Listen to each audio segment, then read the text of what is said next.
Pregnancy के दौरान यदि आपको वाइट डिस्चार्ज आ रहा है तो काफ़ी बार पेशेंट के ऐसे कमेंट रहते हैं कि मुझे इन्फेक्शन हो गया है, मुझे ज़्यादा मात्रा में वाइट डिस्चार्ज आ रहा है।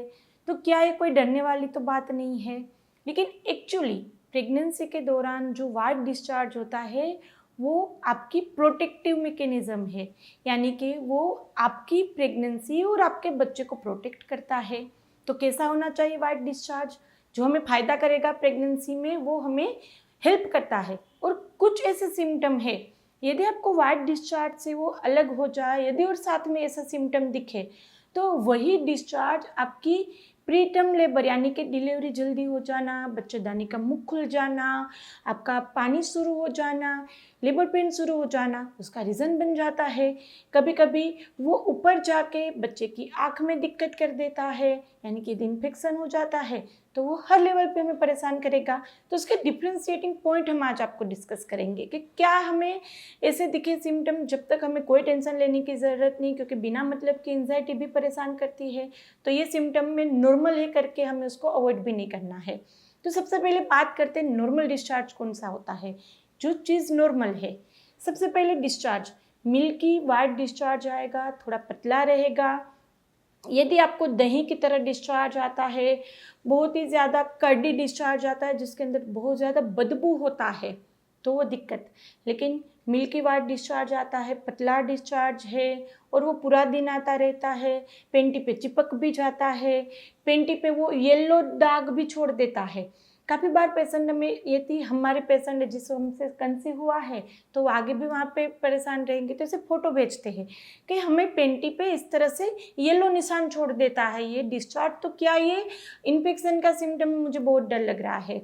तो मिल्की वाइट डिस्चार्ज आता है, पेंटी पे वो येलो स्टेन छोड़ता है, येलो कलर का स्टेन छोड़ देता है, तो वो नॉर्मल है, उसमें कोई दिक्कत नहीं है। लेकिन वही यदि पेंटी पे स्टेन छोड़ने के साथ साथ आपकी पेंटी पे वो वहाँ पे होल भी बना देता है, यानी कि इतना एक्रीट डिस्चार्ज है कि वो पेंटी का कपड़ा भी फाड़ देता है, वहाँ पे होल बन जाता है, तो वो दिक्कत।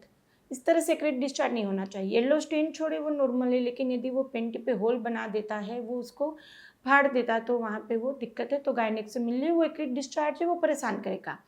लेकिन यदि उस तरह से वो सिर्फ और सिर्फ डिस्चार्ज है, वो स्टेन छोड़ता है, तो वो नॉर्मल है। थोड़ी सी स्मेल आना नॉर्मल है। लेकिन यदि फिसी स्मेल आती है, बहुत ही कचरे में से जैसे स्मेल आती है, फिसी स्मेल आती है, तो वो वहाँ पे नहीं चलेगा, वो भी इन्फेक्शन का सिम्टम माना जाएगा। कलर वाइट डिस्चार्ज आना नॉर्मल है, लेकिन फिर वो यदि येलोइश और ग्रीनिश कलर का डिस्चार्ज है, कभी कभी रेड स्टेन आ जाता है, तो वो दिक्कत करता है। डिस्चार्ज के साथ थोड़ी हल्की खुजली आना नॉर्मल है, लेकिन पूरा दिन खुजाते रहे, बहुत ज़्यादा मात्रा में खुजाते रहे, वहाँ पे दाने भी निकल आए, बहुत ज़्यादा मात्रा में जलन हो, साथ में यूरिन के सिम्टम हो, यूरिन रुक रुक के आना, यूरिन में बहुत ज़्यादा जलन होना, बार बार यूरिन जाना, थोड़ी बुखार वाली फीलिंग आना, तो ये सब इन्फेक्शन के सिम्टम है। तो नॉर्मल क्या रहेगा?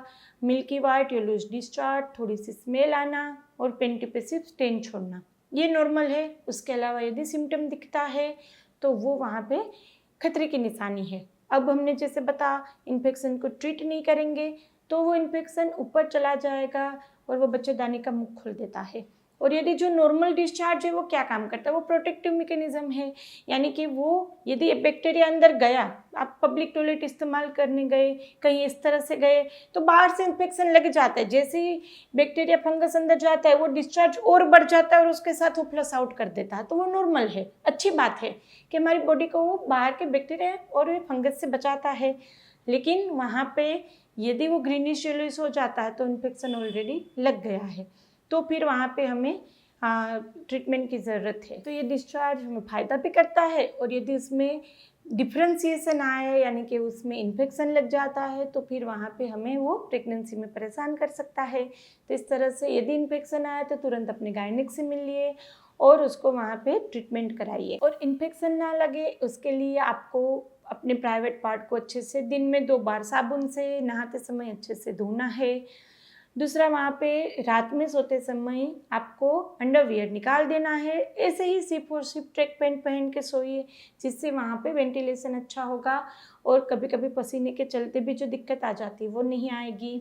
यदि रिलेशन रख रहे हैं तो पूरा प्रोटेक्शन इस्तेमाल करिए और उसके बाद भी पार्ट को अच्छे से साफ रखें। ये चीज़ें आपको ध्यान में रखनी है जिससे बार बार इन्फेक्शन ना हो। यदि आपको ये चीज़ में कन्फ्यूज़न है तो कमेंट बॉक्स में पूछ सकते हैं। आपको वीडियो अच्छा लगे तो उसको ज़्यादा से ज़्यादा शेयर करिए, लाइक करिए और अभी तक सब्सक्राइब नहीं किया है इसको कर लीजिए, आपके लिए बिल्कुल ही फ्री है। चलिए फिर जल्दी से मिलेंगे, तब तक के लिए stay healthy, stay happy, bye.